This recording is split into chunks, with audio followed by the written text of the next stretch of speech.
Good morning and welcome to Rising. Happy Monday, and thank you for tuning in. Good morning to you, Jessica. You're a splash of color brightening my Monday morning. It'll help us have a fun show, Robbie. I think it'll bring the good vibes. We do have a good show. Today we're going to get into Supreme Court reforms, war on the Middle East, the latest on J.D. Vance, of course, the controversial opening ceremonies to the Olympics, Secret Service updates, and more. Fantastic. But first, Kamala Harris gaining ground on Donald Trump, according to the latest polling. Now, the Wall Street Journal reports that Trump's 6-point lead over Biden nationally has diminished now that Harris is in the mix. According to polling, Trump leads Harris 49 to 47%, which is within the margin of error of plus or minus 3.1%. Now, a new Harris x Forbes poll also shows Harris is creeping up on Trump. The former president is now at 2 points below where he was when polling against Biden. Meanwhile, Harris appears to be consolidating much of the Democratic base, winning back independent and suburban women and nearly half of previously undecided voters. The poll does show that she faces trouble with black male voters, however. Here was Fox News taking note of the favorable developments for Harris. Well, the Harris honeymoon, as described by headlines. You've got the Washington Post poll shows some good early signs for Kamala Harris. The Hill, Trump pollster predicts Harris honeymoon in upcoming polls. New York Times, Harris narrows gap against Trump. And to that point, our new polls out tonight in the battleground states. You can see there they are, tied, a lead for Harris in Minnesota, tied in Pennsylvania, essentially tied with former president up one in Wisconsin. Editor-in-chief of left-leaning site Midas Touch poked Trump World with this post, writing, quote, "I'm sure Trump will enjoy watching Fox today as they review their latest polls." Adding insult to injury, Harris got a boost in approval ratings too. In an ABC News Ipsos poll, it shows the de facto Democratic nominee's favorability has jumped to 43% from 35% just a week ago. Her unfavorability has shrunk too. The same poll found she has 42% unfavorability, down from 46% last week.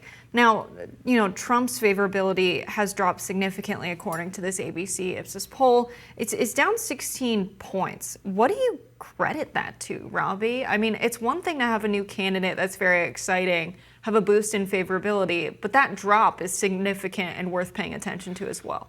Well, I mean, Trump has not been viewed favorably by a majority of the electorate for a long time. He might have gotten some brief sympathy after the shooting that has now evaporated. But look, the story is really not Trump's changing fortunes or perceptions. He has a pretty robust base of support and of tolerance for some of the country that, he was leading the election until the swap. The change, obviously, is on the Democratic side, is Joe Biden now being replaced by Kamala Harris, creating an opportunity for the Democrats. It is clear Harris is enjoying a honeymoon period. She's benefiting from wildly positive, I would argue, fluff media coverage designed to boost her, designed to make her seem likable, relatable. So, yeah, look, it's a more exciting race now. I think there's, no way to argue around it that she is currently performing a lot better than Joe Biden, is putting up a more formidable challenge against Donald Trump. Now, he's still up, but it's close. It doesn't really matter nationally. It matters in the swing states, and those swing states are right now dead even heats. And there's a lot of the race left to have, a lot of the election left. She hasn't even been formally made the candidate yet, and as we know now, until it's a done deal, anything could happen, but she is obviously very likely to be the candidate and is likely to put up a strong challenge to Donald Trump. Yeah, something else out of this ABC Ipsos poll, other than her favorability, really just skyrocketing. I think a part of that is people are paying closer attention to what she's saying, and she's done a good job in her recent campaign events. Now it's going to come time for her to signal what's going to happen in terms of her calling for a ceasefire and giving aid to Israel. Trump, this past weekend, has been very strongly in support of Israel, talking about how a Trump presidency would be great for the Jewish people of America. It's time they stop voting with Democrats. They don't have the best interests of Israel in mind, things of this nature. So we're really getting different things from those two on Israel, which will be a defining issue for Harris among the progressive left, among young people. But 9 in 10 Democrats are enthusiastic right now about Harris, 88%. That's significant. That's coming from this same ABC Ipsos poll. And 52% of Americans say she should be the nominee. So I don't know how well that elites took over the party and put her in place and the people didn't want her there. I don't know how well that narrative is sticking, Robbie. Well, look, as I said, Joe Biden did not really have the support of the people either. I mean, 50, that's half. I think Democrats have decided, yeah, okay, she's going to be the nominee. Like, they weren't married to Joe Biden in the first place. This is who's been swapped out. It was done at the motivation, certainly, of the elites. It wasn't really done to spite the people because the people were not out there clamoring for Joe Biden. It can both be an elite, not a coup, but an elite gamble to have forced Joe Biden out and make the substitution while being narrowly and correctly the right choice for the Democratic Party without being democratic, as it just like it clearly was not democratic. It was not arrived at by democratic means, but they can do whatever they want. They can be happy to have their candidate. I do feel like, some of this is still not sort of borne out. I mean, the media is so in the tank for her. They're so trying to make everybody fall in love with her.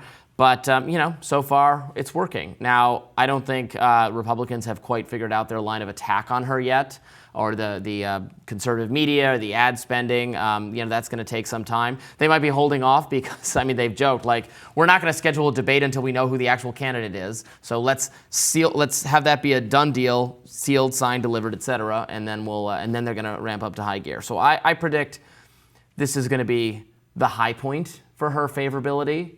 But, we'll see. She's certainly doing well and having the honeymoon period. But anyone stepping into this role was going to generate more excitement than Joe Biden because Joe Biden was perceived as a walking corpse to people. Mm-hmm. Something else that I noticed, that is maybe a silly point, but an interesting one, Robbie. Let that stop you. I know. It's a large majority. 86% of Democrats think Harris should be the nominee. 86% say she should be the Democratic nominee, but 88% are enthusiastic about her becoming the nominee. So what is that 2% that thinks she shouldn't be the nominee, but they're enthusiastic that she is? Look, Democrats have been thrown a different. They were told it was Biden. They didn't want Biden. They weren't going to do a real process to get there. Then they were suddenly and dramatically told now it's going to be Harris. Now we have no idea who it's going to be. Then they were told it's going to be Harris. I think. I think everyone is relieved if you're on the Democratic side, or you just even want a competitive election season. You want a contrast of ideas and personalities. This is suddenly a much more interesting and robust and competitive election, and that is a good thing ultimately for our nation. We were about to have an exact rematch of the previous election, Trump versus Biden. That's actually not something that happens in politics a lot, where you get an exact rematch of the same two major candidates from last time. I think that was going to be very boring for everyone. It felt very inevitable, and it also felt increasingly like Trump was going to be just totally unchallenged because Biden was not able to mount any sort of campaign opposition. So now we're no longer in that position, and that is benefiting Democrats right now, but the fundamentals of the economy people not having faith in it, people being frustrated with the immigration issue, people being frustrated by the policies of an administration that Kamala Harris was very much a part of for 4 years. That reality is an underlying basis that is still going to be affecting this race. And so everybody's excited right now, but I think reality is going to sink in that, okay, it's a different person, it's a different candidate, but she's responsible or attached to all the same policies you didn't like with Joe Biden, and, we'll see how her favorability fares then. Yes, I said the silly thing, now I'll say the serious statistical analysis thing. So, margin of error on this poll is 3 percentage points. A lot of polls we're seeing coming out have this 3 percentage points, and a lot of the figures are within that margin of error. That means they believe reality is this figure plus or minus 3.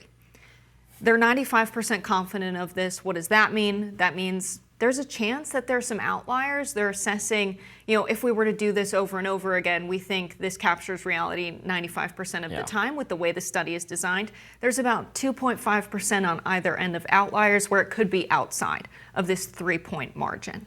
So when you're looking at polls, that's what you're reading in those figures. They're very important when you have such a close race like this. It's also important to note that the favorability is way beyond the margin of error. So we really are seeing a huge boost for Harris and a huge decline for Trump. Mm-hmm. But this poll specifically is done people 18 or older. This is not registered voters. This is not tailored to likely voters. This is tailored to represent the American public above the age of 18 voting age. They find that 2/3 of the people they spoke to are likely to vote. That is very representative of what we've seen in the past election of 66% of people showing up to vote. That being said, Trump's favorability being so low, I think that if you're not excited to vote for a candidate, you are someone who is less likely to show up. That's going to be a big problem for Trump to overcome that. Yeah, look, it's going to be close. And the national polls don't matter. It matters what happens in Michigan, Pennsylvania, Wisconsin, maybe a couple other states. It's going to be close. This election is going to be close. The last two elections were close. It always gets close in the end, and it's anyone's game. I feel like I'm treating it flippantly, like it's just some game or some sports event. No, it's the fate of our nation and what policies are going to go into effect. But it's going to be close, and Republicans need to level with themselves that they have a much more serious challenger and competitor, not just in terms of Kamala Harris herself, who I've always thought is not the most effective communicator and campaigner ever, but she is going to benefit, from so much institutional support in the progressive elite institutions that are captured by the Democratic Party. The media. Specifically pay attention to the flip in media coverage from Biden to Harris. It's gone from negative to just gushingly, sickeningly positive. And that's a overnight. reflection of the people as well. It seems that the polls show that the public and the party, feels the same way. The party does, yeah. I mean, do the people love Kamala Harris yet? Do they know her? Are they just excited that she's not Joe Biden? I don't know. I think the media is trying to manifest a love for her as a pop culture icon and figure that does not at all yet match the lived reality, but we'll see. I don't know if the media, Jake Tapper trying to figure out what Brad is, and that woman who is definitely not a millennial or a zillennial holding up the printout of Kamala HQ with the Brett Summer. It's definitely not mainstream media. It's people on social media. It's organic that have made her organic movements that not have made everybody her a on pop social culture media icon. is representative of what actual people think either. No, but the youth vote having increased turnout from 2016 to 2020 and trending upward, I think is promising. They could determine the election, and The youths? a lot of the polling youths? ignores the youths, and the youths could do it for us. Ignores them for we'll good see. reason, I think, but we shall see. More rising right after this.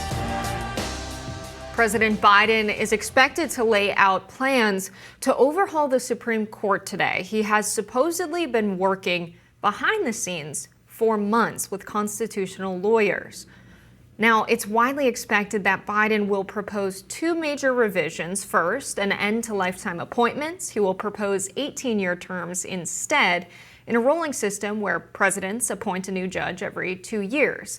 Second, there would be an enforceable code of conduct requiring justices to expose gifts, refrain from public political activity, and recuse themselves from cases they or their spouses have a conflict of interest surrounding. Now, currently, justices police themselves. Think of Clarence Thomas, for instance, his breach of ethics in not revealing gifts such as trips and tuition payments, or his wife, Ginny, who's supposed to work to support Donald Trump. Now, these moves would have to be approved by Congress, which is a highly unlikely way forward in this divided political moment, but polls say many Americans are strongly in favor of term limits. Now that the conservatives have had the upper hand in eroding rights for the LGBTQ+ community and women, we've witnessed the overturning of Roe versus Wade, and there have been calls for more cases to be heard to overturn other precedents. Now, is Biden onto something? What do you make of this push to have more Supreme Court reforms following the conservative takeover of the court? It will not happen. So there's little point to even speculate, because unless the Democrats obtain 60 votes in the Senate and a majority in the House and hold the presidency, there will be no such thing taking place. I will remind everyone that the last time there was a serious effort to change the composition or the function of the Supreme Court was during the reign of FDR, and it ended up being wildly unpopular. He was sick of having his ambitious I would argue big government legislative agenda thwarted by the Supreme Court, and so then he proposed expanding, adding a number of seats that he would appoint so that he could get his will enacted, and it led to massive blowback. So anyway, this is not going to happen. Would it be a good idea to have 18-year term limits for the Supreme Court? I think that would be fine. I'm generally enthusiastic about term limits. You could certainly imagine a system where the president gets a certain amount of automatic appointments because there's these scheduled retirements. But, let's be clear about why this is being proposed. This is being proposed because, the current composition of the Supreme Court is hostile to I would argue, again, a big government, liberal, democratic, progressive agenda. And if Democrats could consistently win elections, then they would slowly replace the federal judiciary and eventually even the Supreme Court with people they would pick. And if the composition of the court was mostly Democratic and run by the Democratic Party, and Republicans started proposing, changing the system in order to have more of their people on it, I'm sure Democrats and the media would complain about the attack on our institutions. This is one of the institutions that you're proposing to wholly change. What, because you can't just win or take control of it the normal way, the way everybody else does? I don't know. Seems like sour grapes to me. I don't know. I think that FDR's 70% approval rating speaks to his position being extremely popular. His efforts to have the economy bounce back post-war is something that conservatives talked to me about on the Bernie campaign. Before even knowing what a Green New Deal was, there were voters who were Republicans who said, I don't get why we don't just have something like we had under Roosevelt, like the New Deal, where we can build things like clean energy. People are coming up with this idea themselves. But then when they hear the Green New Deal and hear how it's been villainized, suddenly they don't like it. Calling things by another name, where the media hasn't soured the working class's taste for them, actually giving jobs to people and spurring industry growth is very popular. Well, regardless of whether it's popular or not, the conservative view is that FDR's schemes, the New Deal, far from alleviating the Great Depression, actually extended and worsened it, because the worst thing you can do when you're in an economic catastrophe is to empower the government to micromanage the economy. It did not work. We had persistent and enduring depression up until basically World War II. That all of the schemes and programs and administration and centralizing of authority did not actually fix the economy whatsoever. So that, again, we can argue about that. I'm certainly not an expert on the time period, but that's the conservative view, is not that, we need something like the New Deal, is that the New Deal was a travesty and a failure, and whose legacy we're confronting now in terms of the runaway growth of the federal government, the total erosion of local control of any issue. That is FDR's legacy, and we deal with it. That is not FDR's legacy. There's no control of the federal government over local governance. They have their own budgets. No. Everything is a federal issue. Okay, Robbie. I think many economists would disagree with the categorization that FDR's New Deal policies, many which economists pushed would the disagree. country. Economists disagree, and they argue about this subject with economists of your bent saying it was good and endless government spending is great. Economists of my bent saying no, but there's a reason he had a 70% approval rating. But let's go back to the Supreme Court. I think it's very scary to live in a time when you have Donald Trump, who has appointed these justices that have asked to overturn more precedents, have overturned a women's federal guaranteed right to abortion, which was something that was considered to be a constitutional right under the 14th Amendment's right to privacy. It's between a woman and her doctor what she decides to do with her body. Now that's gone, and in that decision, you had Thomas writing that the court should consider all substantive due process precedents, including Griswold, Lawrence, and Obergefell. There is a call to overturn significant precedents. They're asking for these cases, and the Supreme Court has discretion to pick what cases they hear. This is a court, thanks to Trump's appointed justices, that has gone rogue, that is deciding to overturn our guaranteed basic rights in the Bill of Rights. So 5 to 9 justices need to vote to hear a case. That's how a case is heard.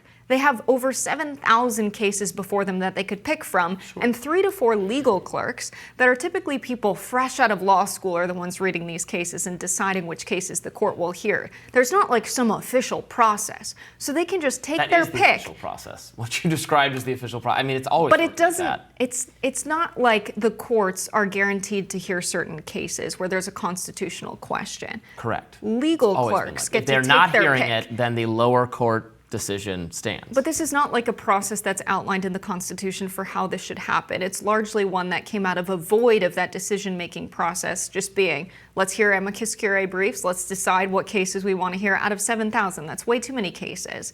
I guarantee you the framers did not anticipate this to happen this way. 3 to 4 law clerks reading thousands of cases saying like, I think you guys should hear this one. This is ridiculous, but this is what we're dealing with in America right now. They're handpicking which rights. Don't talk to me about the framers did not anticipate. The framers did not anticipate the federal government growing so vast and engaging in so much that they would have considered totally outside the purview of the federal government. That is so not the point, Robbie. So many suits. The point is that it's a ridiculous process to have 3 to 4 people fresh out of law school handpicking cases out of 7,000 that only 5 out of 9 justices need to decide to hear. That's how we decide to hear a Supreme Court decision. So they can pick out of many which rights they want to overturn. That's the legacy of Trump's administration. That's what's scary about another Trump administration, because he's been given immunity.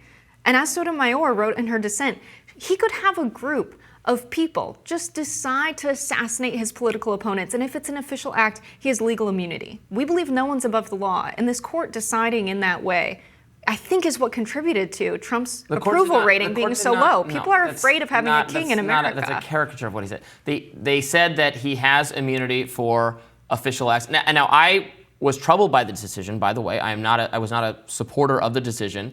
I think they ought to have been clearer than what are the official acts. They did not define the official acts. They did not say he could assassinate someone and that'd be an official fact, it would be fine. They said there are limitations, just that if it's an official act. They didn't say specifically what official act is, which I have a problem with, but they did not say he could assassinate someone. That's liberal. Yes, that is what the justice on the Supreme Court said the outcome. Well, that's what the dissenter said she worried could happen.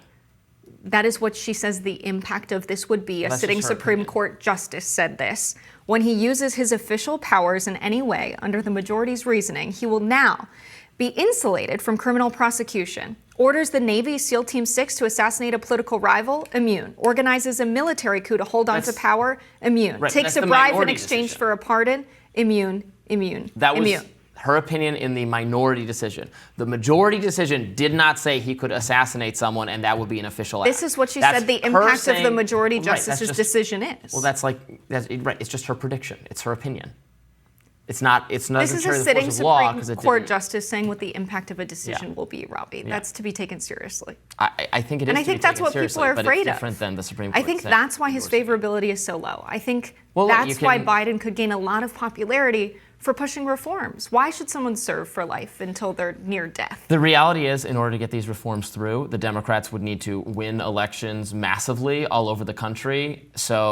And if they did that, they could just eventually appoint all their Supreme Court justices anyway. So it ends up being the same problem. You want to change the Supreme Court? You don't like what it's ruling and what it's doing? Democrats have to win elections consistently then. Don't you think people are afraid of federal power because they don't want people to have the kind of power someone has where they rule for life? Don't you think 18-year term limits is like good in the direction of freedom and not giving a few individuals too much power over us? Yeah. Don't you think that will ensure more democracy? Why would Republicans be against that?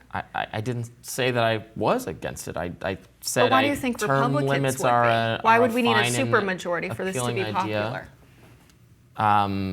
They're not, because the current Supreme Court is run by conservatives, so they're not going to want to do anything that affects that. You're right. If the Supreme Court had more Democrats on it, then Republicans would be in support of term limits for them, and Democrats would be opposing it. Let's not pretend this isn't a political question. This is an effort to get more of your people, if you're a Democrat, onto the Supreme Court and more of your policies in effect, and that doesn't benefit the Republicans right now, so they don't support it. If it benefited them, they would support it, and Democrats would not. It's not about anything else. It's about getting one's policy preferences through the Supreme Court. That's what's really at stake here. And in order to do that, you have to win elections.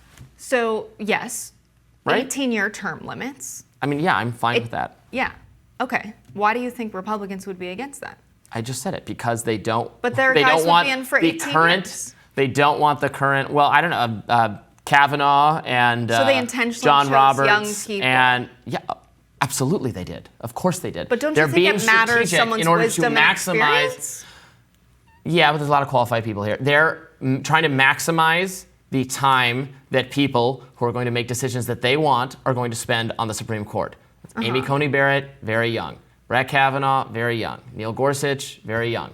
That's why those decisions were made. I think it could They're being cost them strategic. an election to say, we want our guys to be in. They're making decisions that are wildly unpopular, polling shows, and they're saying we want them to rule for life. That is a very scary thing, and America The Supreme Court doesn't have to do what's found it. popular. The Supreme Court is doing what they think is legal Right, and but people constitutional based on elected the to law. the Senate and the Congress have to do what's popular. And Right. try convincing to your everyday working class constituents that these decisions that are very popular, that polling shows are unpopular on a national scale, why these people should serve for life. Because they like them, because the Heritage Foundation that gives them money and invites them to galas likes them. Tell that to all of your constituents. This could cost Republicans the election this time around and in many, many, many years. I don't think the composition of the Supreme Court is hurting Republicans. I think the abortion decision, yes, was hurt them. Some of these other decisions, I don't know that people are paying enough attention to have detailed thoughts about. But we'll see, I guess. We will see. More Rising after this. Newly leaked text messages prove that law enforcement and the gunman who attempted to assassinate former President Donald Trump were aware of each other for some time before the shooting. A counter-sniper with law enforcement first noticed the shooter, Thomas Crooks, the alleged shooter, nearly 2 hours before the shooting, even going as far as to text his colleagues about the gunman's presence, according to emails obtained by the New York Times. Now, not long after that, these pictures were shared in the group chat with the text being, quote, kid learning around building we are in, leaning around building we are in, AGIR, I believe it is, with a range finder looking toward the stage. FYI, if you want to notify Secret Service snipers to look out, I lost sight of him. Now, it was previously thought the Secret Service was made aware of the gunman around 60 minutes before the shooting, but timestamps revealed that the gunman was first spotted at 4:26 p.m. He was photographed at 5:14 p.m., didn't fire shots until 6:11 p.m. Federal authorities have also since revealed that the gunman scoped out the rally site the day before and used a drone and researched how far Lee Harvey Oswald was from JFK when he was shot. The gunman also managed to climb on a roof just 400 feet away from Trump, a roof that was left unmanned. Now, in a statement to Rising this morning, a Secret Service spokesperson said, quote, as it relates to communications on that day, we are committed to better understanding what happened before, during, and after the assassination attempt of former President Trump to ensure that never happens again. That includes complete cooperation with Congress, the FBI, and other relevant investigations. So a bit of a void of leadership at the Secret Service. I think that some of this stuff signals to me what we've known for a long time, which is the FBI does a terrible job addressing any indication that something bad is about to happen in the country. Yeah, he has a rangefinder. One of the things you would use that for would be to be a more accurate shot in an assassination attempt. They were paying attention to him, and they were just like, oh yeah, should we notify Secret Service about this? I don't see him anymore, huh? Oh well. Like, what are they doing? This is amateur hour. This is so ridiculous. This is so unacceptable. And so, as you point out, characteristic of law enforcement officials when something goes wrong. We find that there's long history of having identified and noticed the threat and doing nothing about it. Bystanders, people, civilians are more attuned to potential threats than the people paid to keep us safe. With bystanders pointing out, there's a guy on the roof with a gun. Oh my God, will someone do something? They didn't know whether to tell Secret Service. It's just totally unacceptable. We are glad, of course, I'm glad that the Secret Service Director Kimberly Cheadle resigned last week after being called on to do so on a bipartisan basis with everyone, Republicans and Democrats, really tearing into her last week after she appeared at that hearing. This is just totally unacceptable. We need to keep our presidential candidates, our high likelihood of being targeted, political leaders safe in these very polarizing times. We knew that there was an Iranian threat, perhaps, against Donald Trump's life, so that was supposed to be enhanced security. It's just totally unacceptable, and no one should be. And it allows conspiracy theories to flourish because people say, how could they have been this incompetent? There had to be an ulterior motive. There has to be something hidden going on. And I understand why people feel that way. The reality is that, as we've seen time and time again, there is this level of incompetence among our officials and our police. And we in shouldn't some be, cases. Yeah, we shouldn't be satisfied with Kimberly Cheadle stepping down. And okay, someone took accountability, this is over with. Kimberly Cheadle stepped down, and I believe she should have, following her appearance before Congress, where she had nothing to say for what happened. And that was bad leadership and bad communication, but Kimberly Cheadle is someone who's very disconnected from the officers that are out on the field with the Secret Service agents that are at these rallies securing them. Who was responsible for training these Secret Service agents? Who was in charge of the response at this event? Who was there that day? Who was a decision maker that ignored this? Those are the people that should be fired. Yeah, that's a very good point. I agree with that. Kimberly Cheadle, the buck stops here, and the person at the top needs to take responsibility for the performance overall of the people in their purview. But you're absolutely right that what went wrong the day of was not directly having to do with her, and there must be accountability for how those agents behaved, how they assessed the threat, the shooter being on a roof supposedly outside the perimeter, even though the range of that gun was long enough so that you could hit Trump. Clearly, he did hit Trump. From that distance, even though they counted that as outside the perimeter. Well, do the perimeters need to be expanded then? If you're in an open air environment where you could get a shot off from that distance, why was that building not secured? Why was nobody on that building? Why weren't they, once after the shot was fired, they were able to quickly, immediately, swiftly neutralize that target. So they had the capacity to be monitoring that rooftop. They just didn't. And they saw him. They saw him repeatedly. They interacted with him, and they were just like, maybe somebody should follow up on that. Yeah, and I have to bring this up just because... It's like a group project where nothing gets done because everybody is on the hook for it or something. Donald Trump's going back to Butler. He says he wants to return there for a rally. Finish the speech. You think that's what it's for? I don't know. I think that's that's a good idea. No, Robbie. He's we got to keep him safe. Yeah. Let's be careful to do that. But yeah. Honestly, just campaigning in Pennsylvania is a good idea because it's a very pivotal, must-win swing state for Trump and for what's likely to be Kamala Harris. So that doesn't surprise me. It shows a little bit of maybe courage, et cetera, to return to the sea. He's got to have a little bit of trauma from almost being killed there. Going back is a decision. I think that's the way he recounted it at the RNC. Yeah, he sounds like he doesn't want to revisit it. No, it sounds like he doesn't want to revisit it. And it's almost like... understandable. Because the momentum following the assassination attempt is dying down, it's almost like he wants to revamp that feeling that people had following the assassination attempts. And I don't know if that's a good idea or a bad idea. I think people are going to be afraid to go to that rally. I saw someone say, I'm surprised people are standing behind him at these events. And that's very common at political campaign events. But I think people feel a sense of like, I want to be a hero too. Of course I'll stand there. People don't want to be intimidated into silence because of the actions of a crazy person. And also, to be clear, as we're learning more about this person's motivations, and actions of a crazy person that was disconnected from political motivations or goals or rhetoric. The more we learn, it does just sound like it was a crazy attention-seeking person who could have just as easily shot Joe Biden or any other. I had searched for Joe Biden, had looked to see who is closest to me, and then rehearsed it. And it was not specifically because of Trump's policies or something about Trump. It was in the guy who shot Reagan was trying to impress the actress Jodie Foster, right? Right. It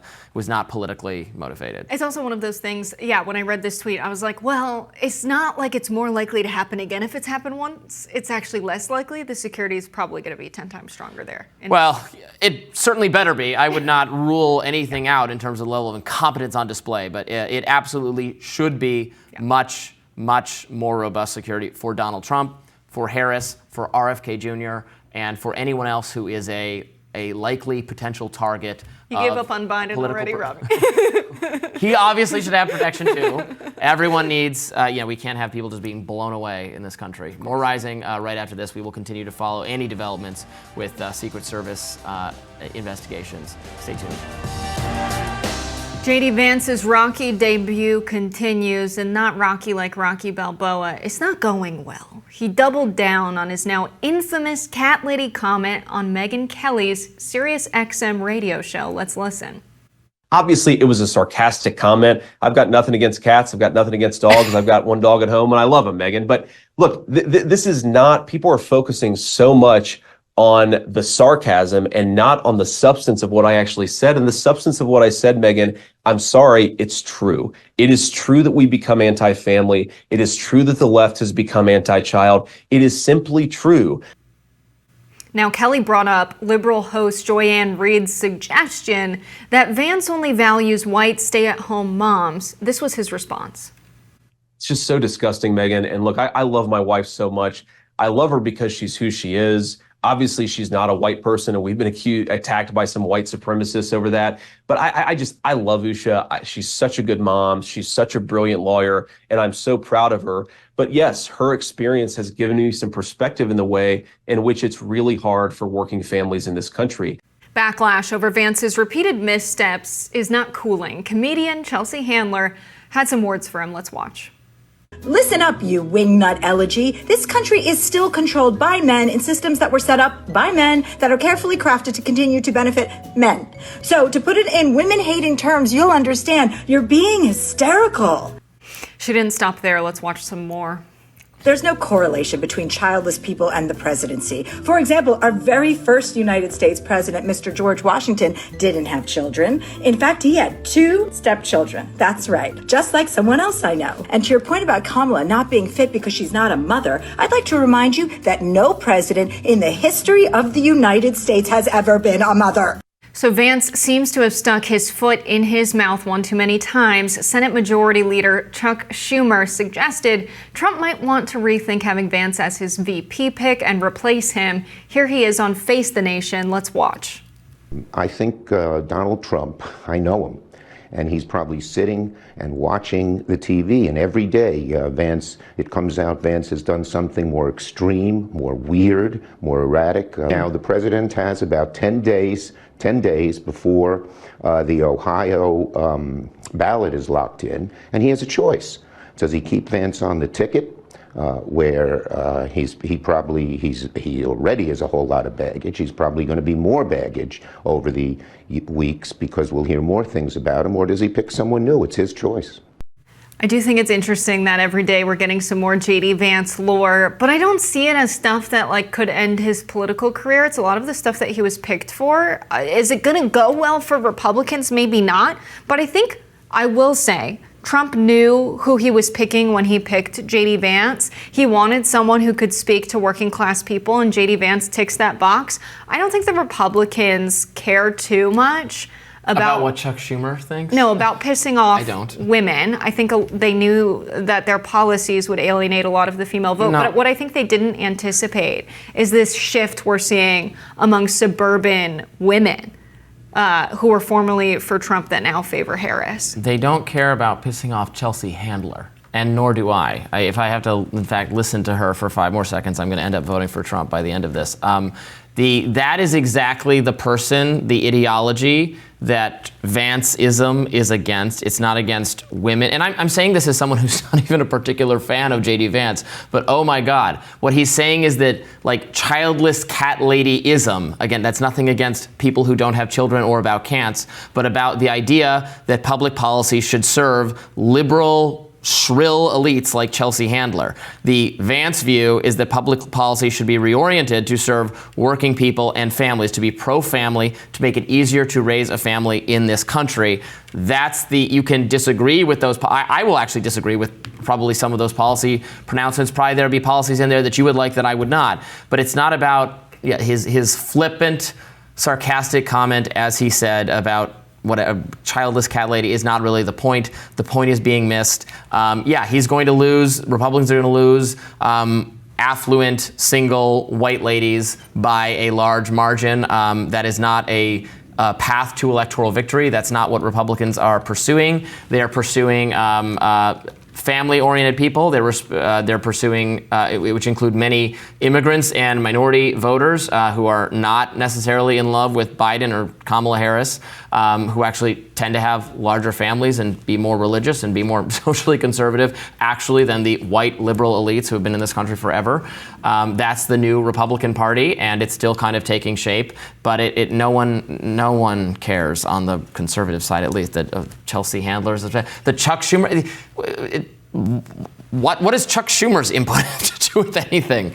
I don't think, Donald Trump is not going to replace J.D. Vance. Do I think he was the perfect or the best pick to bring in the most people? No, I think he's a little bit too similar to Donald Trump, and Trump would have done himself well with a vice presidential pick who could have a somewhat more wider appeal, like a Youngkin or Burgum or other people that were in the mix. But we have J.D. Vance. He's not getting replaced. Absolutely not.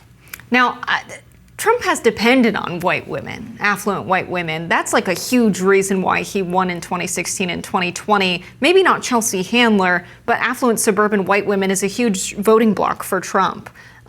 He depends on white suburban women, and if he's losing them, that's a big mistake. We're hearing Meghan McCain and others talk about their conservative friends, power brokers, who maybe some of them are critical of Donald Trump and have been in the past, but are saying that what they're getting out of J.D. Vance is really alienating them from the party.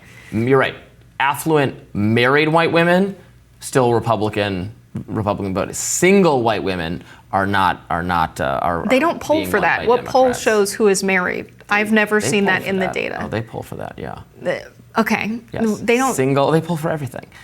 I've never seen that in a poll. I guarantee you they do. Democrats it's family versus non-family is the difference. And anyway, women are trending Democrat and men are trending Republican. A sex split is emerging. Particularly for this election, with Trump doing better and better with just men in general and less well with women. Well, what we've seen over the weekend is polling that shows he is losing among those suburban women voters, and that's going to be a big mistake for him to have someone like J.D. Vance who pushes them away. It's a faction of the party that he's relied on for quite some time. It's no longer guaranteed. That's going to hurt Donald Trump's election chances. The fact that the news is about whether or not J.D. Vance had sex with a couch, I think goes to show how well it's going for Democrats. That was it was a really made up, fake. It doesn't matter if it's fake. The fact that he looks like the type of guy to do it, and it's in the news, is what I'm talking about. That it's in the news because it's fake. How bad all it's makeup. It was based on an actually deep faked, if you want to use that terminology, screenshot from his book saying that he had said that in his book.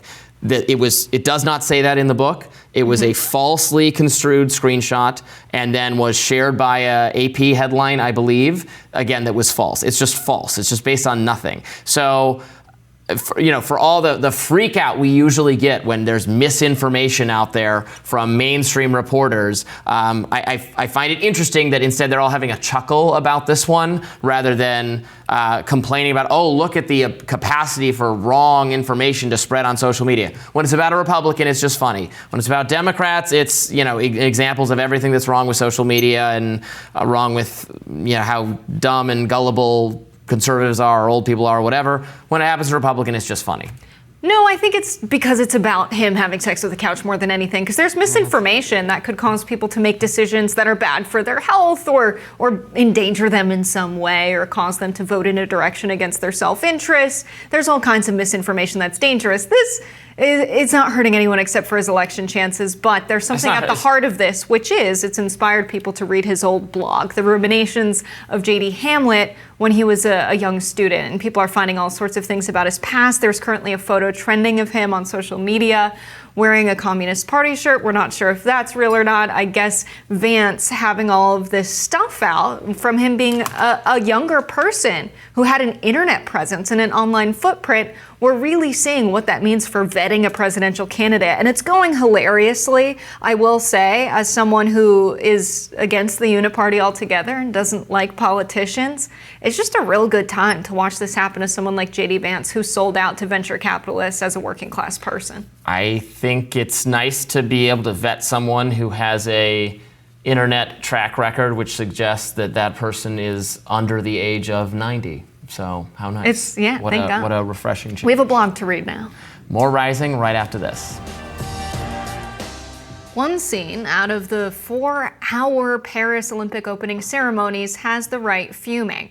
They're angry that a fashion show at the ceremony looked like Leonardo da Vinci's The Last Supper. In case you missed it, at one point during the ceremony, there was a long table that included a woman with a halo-like crown at the center. Soon after, a nearly naked man painted in blue who depicted the Greek god Dionysus laid on the center of the table. The god was surrounded by drag queens, and the god then sang, and it turned into a runway scene where models were strutting. Piers Morgan wrote on X, quote, "By the way, what the F was all this about? A drag queen mockery of the Last Supper at the Olympics? Would they have mocked any other religion like this? Appalling decision." Fitness influencer Jillian Michaels wrote, quote, "Dear fellow gays, we demand tolerance and respect, but then make a mockery of something sacred for over 2 billion Christians. This type of hypocrisy and lack of understanding is a bad look. We get outraged when the extreme right bashes us, but then we do this shit." Speaker of the House Mike Johnson also weighed in, writing, "Last night's mockery of the Last Supper was shocking and insulting to Christian people around the world who watched the opening ceremony of the Olympic Games. But the Olympic ceremony's artistic director has denied that the scene was taking inspiration from the Last Supper. The director told Parisian news outlet BFM that, quote, "The idea was to do a big pagan party linked to the gods of Olympus." Now, in response to the internet drama, the Olympic Games tweeted, quote, "The interpretation of the Greek god Dionysus makes us aware of the absurdity of violence between human beings." Yes, lots of conversation about this over the weekend. Lots of people on the right very, very angry. They tried to deny that it had anything to do with the Last Supper, even though one of the artists involved did call it a Last Supper tribute. And so there was a lot of perception that this was mocking Christians. How is it mocking Christians, though? I don't get that. How would it be a mockery of Christians? How do we know they're not Christians? Well, because they're dressed up sexually and provocatively. Christians do that. In a, not in a pretending to be the depicted saints and saying that Jesus is being analogized to a drag figure. I mean, they're engaged in behavior that the faith says is also wrong. Jesus was so nice to hookers and people who dress up and people who are nightlife. Tolerate them, but the church is opposed to. He hung out with them. Doing messed up gender stuff. I don't know. I think any of these people could have been tenet of the Christian. faith. I think it was good entertainment. The French famously have never mocked any religion or any member of any Muslim or Islamic group, right? Wrong, Piers Morgan, very wrong. The French have been very racist, especially in recent months. And plus, I don't Wait, think you just called it racist. Wait, so it's now. Yes. So if we're making fun of Christians, you said it's fine and it's No, I'm autistic. making If it's fun making of fun of Piers Muslims, Morgan. it's racist. I am making fun of Piers Morgan, who has said it's ridiculous that they are making fun let's say of we had Christians. trans Muhammad. And Let's say we had someone cross-dressing with Islamic garb, fake beard, saying they're Muhammad, and they have breasts. Well, Would they're you be not fine saying with that? they're Jesus. Let's start there. Well, That's let's say not we did a that. Would everyone be analogy. fine with that? Let's do it. We'll do it right now. I mean, those people get blown up. My point is, Piers Morgan is saying that Christians are uniquely oppressed by France or some way, or being made fun of. No, by Christians France. are uniquely made fun of because they don't blow anybody up in response. Yeah, the French have been very discriminatory towards different religious groups, different ethnic groups. It's very much attention in France right now. France is a secular country. So I think Piers Morgan is a hypocrite. That's all that's about. That's all that. I don't think he's a hypocrite. I think he's dead on. You think he's dead on with what part? Saying that this was, Christians are uniquely mocked and stigmatized. It is cultural elites have no problem, are perfectly comfortable mocking Christians in a way they are not about other religions, specifically Islam. Now, I'm not a religious person, and I'm for free speech and mockery of religion is fine, but it's always one way. It's only directed at Christians, and that's why the right is taking umbrage at it. Are there any Christian athletes that cannot play on the French national team at the Olympics?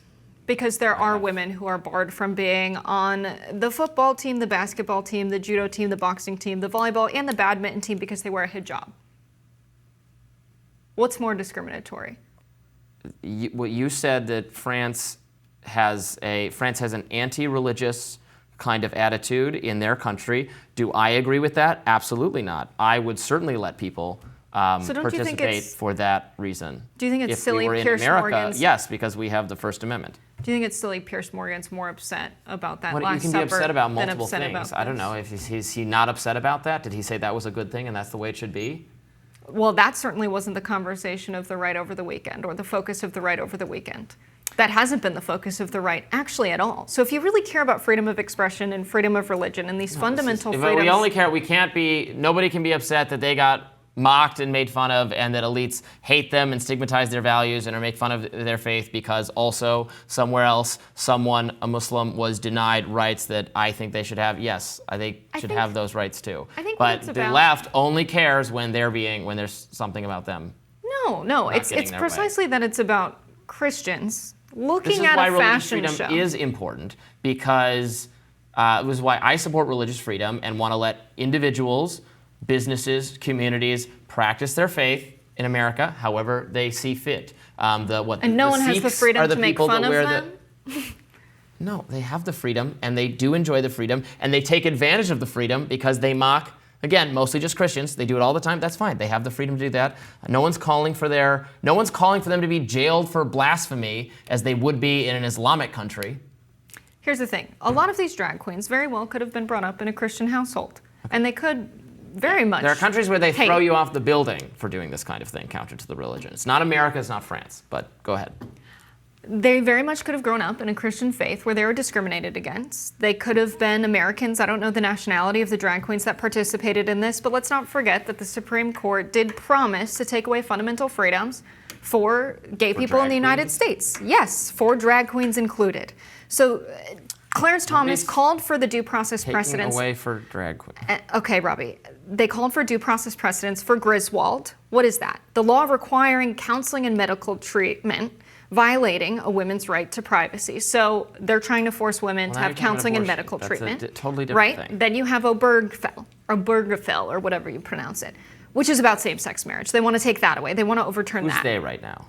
Clarence Thomas and the conservative Supreme Court justices. He wrote this in the Dobbs decision. Then you have Lawrence v. Texas, which is the statute banning consensual homosexual acts, banning from people engaging in homosexual acts at all. I definitely don't want to ban that or gay marriage or any of those other things. Okay, but maybe this is their artistic expression making fun of the religion and the mentality that oppresses them. Whether you can engage in artistic expression is not even up Robbie, for argument. If I could say a few sentences. So them expressing their artistic view and Christians watching that and saying, that's about me and it's offending me, and being upset about that, but not protecting the fundamental rights of religion, thinking artistic expression is more important than that, I find ridiculous. Look, I think it is clearly what they did, that display, it was designed to offend Christians, and it had the desired effect. So they can't, they want it to be provocative. You don't know what their intent was? Their intent is to be, it always is to be controversial and provocative and to get a rise out of get to scandalize everything's Christian not about them and their people. feelings. That's what they tried to do, and they succeeded. So Look, if I was a more religiously inclined Christian type person, I would studiously try not to get offended, to deny them the satisfaction of having successfully offended me. I would maybe urge religious people to give that a try, because you're getting them the attention they actually want. But at the end of the day, it was designed to offend, and it offended. So there you go. I think it's quite funny that it's usually the same people that are like, oh, you're such a triggered snowflake, are the same people that see everything and they're like, this is about me and my religious beliefs, and they're making fun of me, and they're whiny crybabies about it. And it's ridiculous when people's rights are literally being denied. Well, again, you can be against two things. People's rights should not be denied. I support most of the rights you just went around. And the rights of drag queens are not up for, you can dress in women's clothing, you can perform, you can do all of those things. You are allowed to, again, in the US, under the First Amendment, we have robust protections for freedom of speech, artistic expression, and religious liberty, and it is Christians who have felt under attack.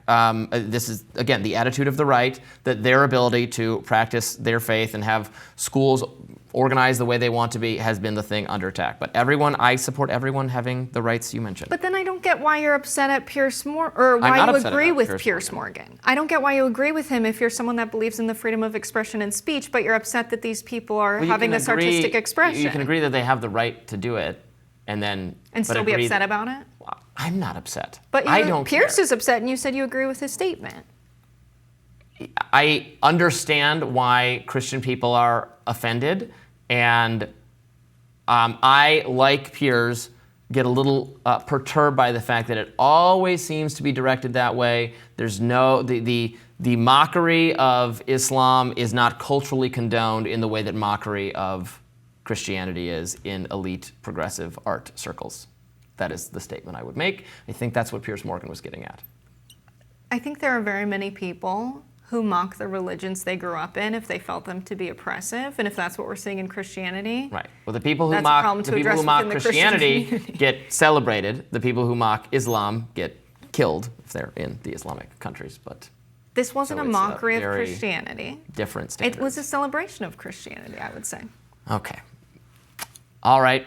You tell us what you think. Let us know. We'll be reading those comments. More Rising right after this.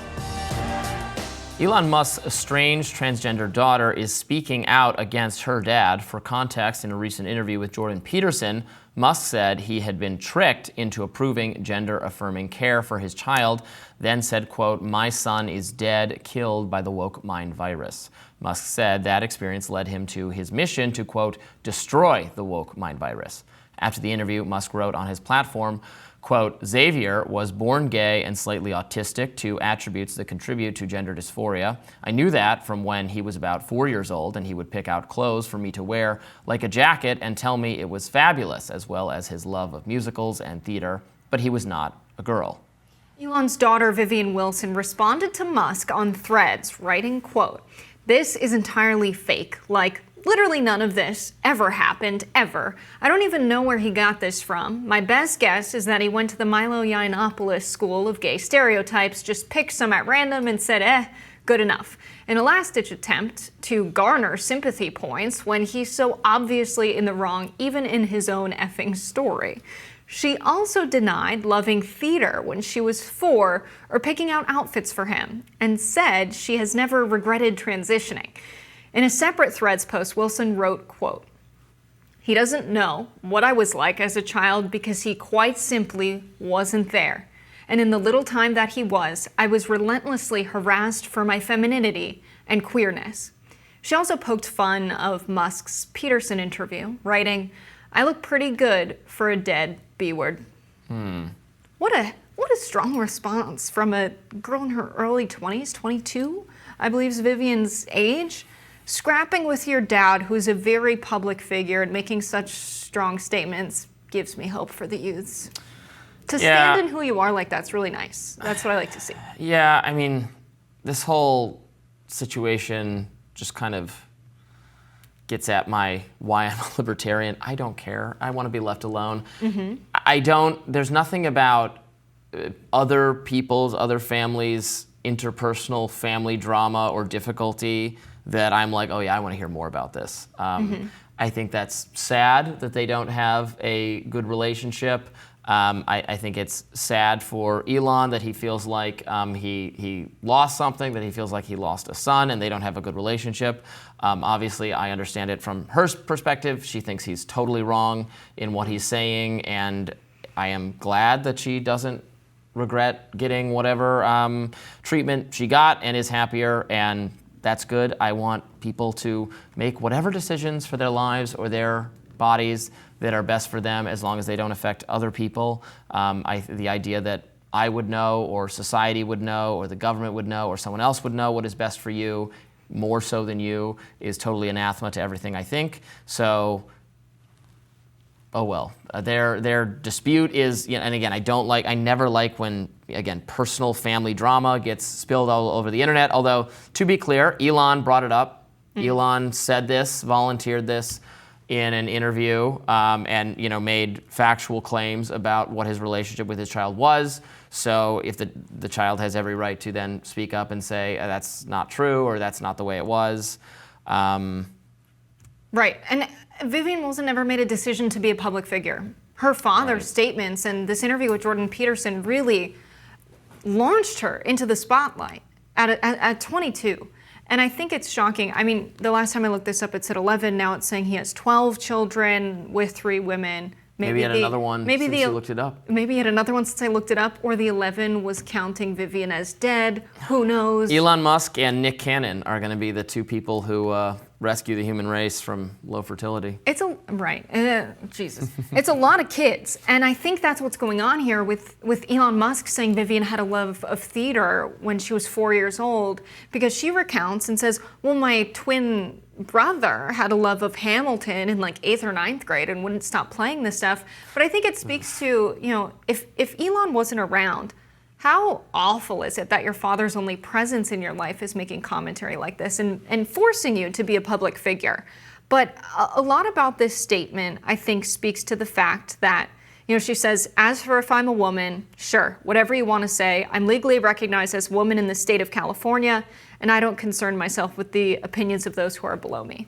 To have to talk about your father that way and defend yourself in the public sphere for your own identity is a lot. And attacking your own child for their identity is just, it's a disgusting thing to do. And it makes me think so much less of Elon, that he would treat someone like this who is his own child. Yeah, I mean, from his perspective, he's not attacking the child. He thinks the child made, or that he made on behalf of the child, very bad decisions for their medical care, and that has damaged their relationship and was not good for the individual. But he was never a part of that decision, and maybe he regrets that. That's his perspective. I don't know that perspective is accurate. Vivian, that's her name. She seems, right, if she's truly happier, and that's good for her. And Elon brought it up, which again, I would not. You couldn't get me on television on an interview to talk about my uncomfortable things with my family. I think that's just a situation to avoid for public figures, and he brought it up, and so it was justifiable to make a response. If I were him, I would steer clear of that kind of thing. Yeah, there is a concern. But it is his origins. I mean, it's his origin story for why he's become this very conservative figure on so many issues. It's because he went through this experience. Supposedly, I think a lot of his conservatism has more to do with him wanting to have corporate tax cuts and have, a friendly environment for him to keep getting these loans and keep using this money to turn his capital into more money. He's always wanted those things, but he identified as a Democrat, and now he identifies as Republican because of the... It happened also as he accumulated wealth. So correlation isn't causation, but there are other things than just this. Considering he wasn't a presence in the life at all of this child, and her take of this is this entire thing is completely made up, and there's a reason for this. He doesn't know what I was like as a child because he quite simply wasn't there. He wasn't a part of this decision he supposedly regrets. So to say he's a conservative because he's so impacted by a child whose life he's not present in doesn't make sense. I think it's more about wanting to be a right-winger because rich guys look out for rich guys. I mean, I don't know. It's an unfortunate situation, and again, I don't want to.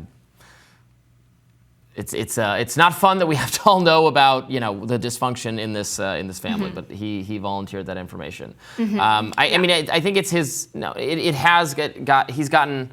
It's not just his accumulation of wealth. He has gotten way more involved in politics. I mean, he bought Twitter to be more involved in the conversation on social media on not just taxes and stuff. I mean, he doesn't say very much about those things. It's right-wing culture warrior stuff. Why would he say that, though? That's very unpopular among everyday people. What's unpopular? The idea that very wealthy people should have corporate tax cuts that are greater than working and middle-class tax cuts, like Trump did. He started supporting Trump around the same time Trump started pushing these policies that are very good for big business and very good for the elites. He started supporting. He came out in support of Ron DeSantis and said he would not support Trump. Now he is supporting Trump. Yes. But it's because Ron DeSantis was the most it's culture, conservative culture stuff. That's what I'm not saying the other publicly. Okay, I'm not denying that the other stuff is important to him too. What I'm saying is those things were always probably important to him. He was probably always trying to be like, Democratic Party, more subsidies for green cars, more tax cuts, but he did not have conservative social views. I say conservative social views, although these views probably represent the majority of people in America until he went through this experience. I don't think that's the case. I think when we see who Elon Musk really is, we look at him partying in MIT with all of these very lefty people who have fluid gender and identities. That's the scene he was in. And so for him to say, suddenly I'm culturally conservative, at the same time he accumulates so much money that he becomes the wealthiest man in the world for a period of time, I think that he can win people over on the cultural issues, so he talks about them a lot and pushes them on everyone's timelines on X. But do I think that's really what motivates his political decisions? A guy who has billions and billions of dollars that can save billions and billions of dollars if he gets someone willing to have corporate tax cuts in office? I think it's pretty clear what his real incentives are. I don't agree. I mean, I'm not disagreeing that those are his incentives, and obviously he wants to pay less in taxes, as does every person on Earth.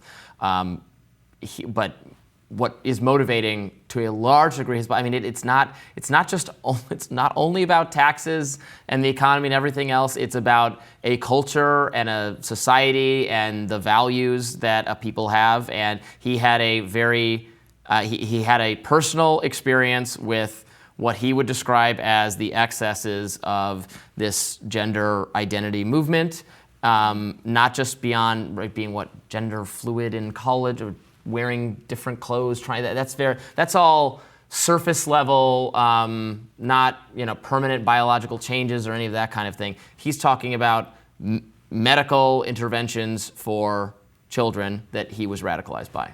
Yeah, he talks about a lot of that stuff. There's another facet to this, and it's something that Vivian spoke to. She said, obviously, he can't say the same, because in a ketamine-fueled haze, he's desperate for attention and validation from an army of degenerate, red-pilled incels, her words, and pick-me's who are quick to give it to him. Go touch some effing grass.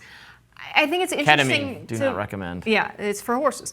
But I think it's good that she recognizes that some of his views might not be his own, and he's someone who's always really liked attention. He's someone who has negotiated his contracts, so he's the public face of every company he's been involved with or bought. And so what he's willing to do for attention, it's like this positive feedback loop that if he's getting it from a certain group of people, he seems to feed into that in a similar fashion to how Trump does. And so I don't know. I think it could be that he's catering to his viewers, to his audience in a way that's changing him in a direction that's not authentic. Let us know what you think. We'll have more Rising right after this. The odds of a wider war in the Middle East just went up precipitously. Israel and Hezbollah, the Iranian-backed militant group based in Lebanon, have been playing a game of cat and mouse, lobbing missiles at one another, teasing each other in advance of a potential future strike. There may have been a tipping point over the weekend when a rocket hit a soccer field in the Golden Heights. Now, the northern land that borders Syria and is home to an Arab Druze community, 12 children were killed and dozens more were injured. Israel and the United States say the attack came from Hezbollah. So will this trigger a wider war where both sides will mobilize and intensify fighting? Here to unpack all of this and explain what could happen next is Quincy Institute's Trita Parsi. Thanks for coming on. Thanks for having me. So, of course, there's still war in Gaza escalating. Is this a moment where Netanyahu and the IDF is focused on Gaza and it's created this void that Hezbollah is taking advantage of? What do you make of this? And how does it relate to Netanyahu's decision-making as the leader of Israel? I don't think this is as a result of a void because of Gaza. What happened is that after the war in Gaza, you saw Hezbollah start, there's already been an exchange of fire on a very low scale between Hezbollah and Israel for quite some time. It's almost like a codified conflict that they have in which both of them know how far not to go in order not to escalate it. That, of course, ended up being escalated following October 7th. What's important to keep in mind, though, however, is that 83% of the missiles that have been exchanged between Israel and Hezbollah since October 7th has been coming from Israel. And there's been a concern in the U.S. government from the very outset that the Israelis wanted to go after Hezbollah already in early October, immediately after October 7th, which would very likely drag the entire region into a war, and by that also drag the U.S. into the war. And the Biden administration has firmly pushed back against that. But the best way of actually completely eliminating or largely eliminating the risk of that war is to get a ceasefire in Gaza. And now it's been 10 months and we don't have a ceasefire. And it's frankly, in some ways, quite lucky that this exchange of fire between Hezbollah and Israel has not yet led to a larger war. Yeah, so 12 casualties, kids and teenagers in this strike. The deadliest attack, I believe, on Israel since the events of October 7th. So how, what role is and should the U.S. play if we're going to stop this from spiraling into all-out war?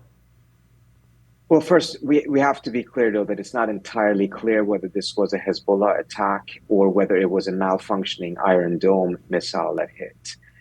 There's been, precisely at that location, there's been malfunctioning at the Iron Dome before. And Hezbollah has denied responsibility, correct? Exactly. They deny responsibility. And we don't know yet, although apparently the White House has been very quick to determine who's behind this, which is interesting, mindful of how many months it's taken them to not yet even determine who has been behind several other attacks in which Israel has been accused of being the attacker. But I think, so for instance, the Europeans called for an independent investigation. I think they did so partly because they may doubt that Hezbollah was behind it, or partly because they think Hezbollah is behind it, but they want to use the extra time to be able to find a way to de-escalate.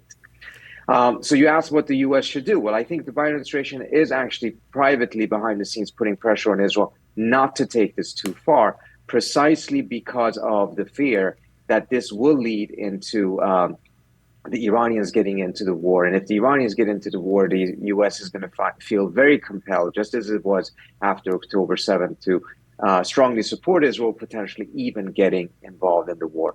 And from a U.S. standpoint, from a U.S. national security standpoint, this is absolutely something that needs to be avoided. We cannot get dragged into another war in the region, and we do have the leverage to be able to prevent this escalation. I wrote a piece together with a colleague of mine about a week ago in foreign policy, pointing out that even though there may not be much room for or appetite for nuclear diplomacy between Iran and the United States, given the new Iranian president and his willingness to talk, but even though there may not be appetite for nuclear talks, there's a more pressing issue at hand, and that is preventing an escalation between Israel and Lebanon. And that's all before this latest incident. And I think if the U.S. and Iran were to talk, it actually would dramatically help intensify and make the diplomacy more efficient to make sure that this is prevented. Both of them can put pressure on their partners in this. The U.S. obviously has the leverage to put pressure on Israel, and the Iranians certainly have leverage to put pressure on Hezbollah. Let's talk about the complexity of the community impacted by this. Now, in 1967, you had Israel seize this land. It is considered illegally occupied territory by the United Nations. There's about 20,000 Arab Druze in this area. Most of them have rejected the idea of Israeli citizenship. What does it mean that Arab Jews Druze were impacted by this attack? Well, the Druze is a population that oftentimes has been caught in the crossfire here, but it is quite correct what you're pointing out. This is occupied territory. I don't know why the NSC referred to it as Northern Israel. This is occupied territory, and it is recognized as being occupied territory. And the population that lives there, as you pointed out, has refused Israeli citizenship, precisely because they don't recognize being part of Israel. So it is another one of the complexities in the Middle East. But in some ways, had there actually been an attack, if it's been certified there was an attack, and it was this deadly against children, and it actually was in Israel proper, the risk of escalation would be even greater than it is today. Do we know how Netanyahu's visit last week has affected the situation in the Middle East and any strategic decision-making that is going on or coordination between Israel and the U.S. with respect to Gaza? I think Netanyahu got a pretty clear message from Kamala Harris. I think the body language was quite clear. I suspect that the private meeting was even more clear. It's a clear break from the way that the Biden administration has pursued this. If you take note of what she said in the open comments, she, during her presentation there, said that she had told Netanyahu was standing right next to her, she had said to him, clinch the deal. This is very important because the Biden administration strategy has been to privately put pressure on Israel, but publicly blame Hamas for the lack of a ceasefire. It's clearly not been effective. It is recognized inside of Israel that Netanyahu is the obstacle, that he doesn't want to get a ceasefire. And it could be for many different reasons, including the fact that he has members of his coalition that may walk out of his coalition if he agrees to a ceasefire. But publicly, the U.S. has been blaming Hamas rather than Netanyahu. Kamala Harris kind of broke with that. She didn't explicitly blame him, but she made it very clear who the actual obstacle is by saying to him, clinch the deal, meaning the deal is on the table. It's his answer that we're waiting for. So I think this has clearly sent a message to the region as a whole that there's likely going to be some form of a shift in U.S. policy. Now, at this stage, of course, it's only a rhetorical what Kamala Harris can do. But I think that actually increases the likelihood of the Iranians putting pressure on Hezbollah for making sure that there doesn't go to a larger war. They don't want to see a larger war. And if they see movement on the American side towards an actual ceasefire by actually putting real pressure on Israel publicly and privately, I think that actually helps making sure that the others also show restraint. Trita Parsi, thank you so much for coming on and breaking this down. Thank you so much for having me. 164,000 people got on a Zoom meeting last week labeled "White Women Answer the Call." Now, it was meant to show support for Vice President Kamala Harris's presidential campaign, and plenty of celebrities joined, including U.S. women's soccer star Megan Rapinoe, actress Connie Britton, and singer Pink. At one point, Britton jokingly said, "Karen's for Kamala," and "we have an effing job to do." Now, the Zoom call follows a call last Sunday organized by a group supporting Harris known as Win with Black Women. That had about 44,000 attendees. On Monday, another group of over 50,000 black men joined a Zoom call to support Harris. The organizer of the White Women's Call, Sharon Watts, tweeted, quote, "Thursday night, a Zoom gathering of nearly 200,000 women who answered the call to help elect Kamala Harris in 100 days has raised $11 million. Thank you, Win with Black Women, for showing us how it's done." Meanwhile, political commentator Matt Stoller tweeted, quote, "I got randomly put into White Guys for Harris WhatsApp group and then was almost immediately thrown out after I said a whites-only group was nuts. This is apparently common now," which speaks to my criticism here. Isn't this a little weird or ugly to go to start racially grouping people and say, you are failing in your obligation to push Kamala Harris, a black woman. What is wrong with you, white women? I don't know, there's something self-flagellating about this. I understand that white women are the only acceptable group to make fun of for some reason socially considered at this point, but I found the whole thing very self-flagellating. No, we can make fun of white men too, Robbie. Great. Wonderful. So I think it's weird to see like the call for white men, because it's like white men have been organized since like the beginning of the country politically. And I think a big part of like the win with black women and white women answer the call is about, really delivering on, we have a political agenda that might be a little bit different from white men. A lot of white women were criticized because of their overwhelming support for Donald Trump in a lot of the elections. And it's like, come on, man, like he's trying to take our rights away. Let's get politically organized. Don't just vote however your husband tells you to. There was a lot of that rhetoric of like, come on, get involved, make your own decision. Rhetoric is patronizing and paternalizing that, oh, they're not making their own decisions. They're just doing what their husbands tell them. No, maybe they're saying that substantively. But it's true. A lot of women were. No, I don't think that at all. I think they're deciding that the policies and they're saying my husband is just telling me who to vote for. Yes, they exist. Well, they won't even talk to canvassers if you knock their door. They'll be like, oh, what is this about? And you're like, oh, I'm knocking the door for whatever candidate. They're like, oh, I can't talk to you about that like without my husband here. My husband can talk to you instead. Well, I am not going to invalidate your lived experience, but I think a lot of those women are voting for policies that they think are better for their interests, that they think would be better for the country. Okay, and it's actually popular among women that abortion is not illegal in most cases. Only 33% of all women believe Trump abortion is not running on making abortion illegal. He is running on letting the states decide that issue. There will be no national or federal abortion policy. We're at a point where his policies and his appointments to the Supreme Court have put the resulted issue back democratically in Dobbs being to the overturned voters. and that right not being enshrined. And now, in a lot of states, it is the case that this very unpopular policy of abortion being illegal in most cases is reality. And so women would have liked a president that wouldn't have overturned that right and opened the door for that to happen. A lot of people wanted 64% of women. The ability to have an abortion, I would not say the right, the ability to have an abortion to never be put to a vote or be subject to Democratic forces. Now it is once again subject to Democratic forces, and there is in most states a majority for keeping it available in many, many cases. And that's the way it is. And Donald Trump is not running to change that, nor is that that is the policy. Right. But Kamala Harris and the Biden campaign has said that if legislation crosses their desk that would guarantee the right to abortion at the national level, they would sign it. This is something that's popular, and this is also something that Donald Trump's running mate has been completely on the other side of. In 2022, when he was running for Senate, he said, I would certainly like abortion to be illegal nationally. Now women feel like they have a right to protect their rights and organize politically. And black women did criticize, rightfully so, a lot of white women for being a part of Donald Trump getting elected and our rights being taken away. And so answering the call is really about protecting our rights as women. Okay, sure.